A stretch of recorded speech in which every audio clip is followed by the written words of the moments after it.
പൃഥ്വിരാജിന് ആദായ നികുതി വകുപ്പിന്റെ നോട്ടീസ്. കടുവ, ജനഗണമന, ഗോൾഡ് എന്നീ സിനിമകളുടെ പ്രതിഫലം സംബന്ധിച്ച കാര്യങ്ങൾ വിശദീകരിക്കണമെന്ന് ആദായ നികുതി വകുപ്പ്. ഈ സിനിമകളിൽ അഭിനേതാവെന്ന നിലയിൽ പൃഥ്വിരാജ് പ്രതിഫലം വാങ്ങിയിരുന്നില്ല.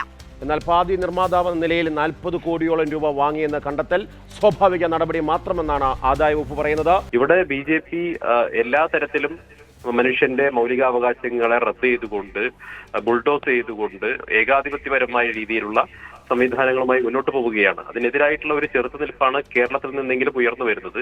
അതിനെയും ഇല്ലാതാക്കുക, കേരളത്തിലും അത്തരത്തിലുള്ള എതിർശബ്ദങ്ങൾ ഉണ്ടാകരുത് എന്ന വാശിയോടുകൂടി ഇത്തരത്തിലുള്ള പ്രതികാര നടപടികളുമായി മുന്നോട്ട് പോവുകയാണ് കേന്ദ്ര സർക്കാർ. BJP എന്നുള്ള കാര്യത്തിൽ തർക്കമൊന്നും വേണ്ട. ഇത് വലിയ ആശങ്കയുണ്ടാക്കുന്ന കാര്യമാണ്. കേരളത്തിലെ പൊതുസമൂഹം, സാംസ്കാരിക നായകർ ഇവരെല്ലാവരും ഒറ്റക്കെട്ടായി ഇതിനെതിരായിട്ടുള്ള പ്രതിഷേധവുമായിട്ടാണ് മുന്നോട്ട് വരേണ്ടത്. മലയാളികൾക്ക് വേണ്ടി, കേരളത്തിലെ ജനങ്ങൾക്ക് വേണ്ടി ശബ്ദിക്കേണ്ടിയിരുന്നവർ പോലും മകളുടെയൊക്കെ കാര്യം വരുന്ന സമയത്ത് ഭയന്ന് കേന്ദ്ര സർക്കാരിന്റെ ഭീഷണിക്ക് മുന്നിൽ ഭയന്ന് നിൽക്കുന്ന സാഹചര്യമാണ് നമ്മളിപ്പോൾ കാണുന്നത്.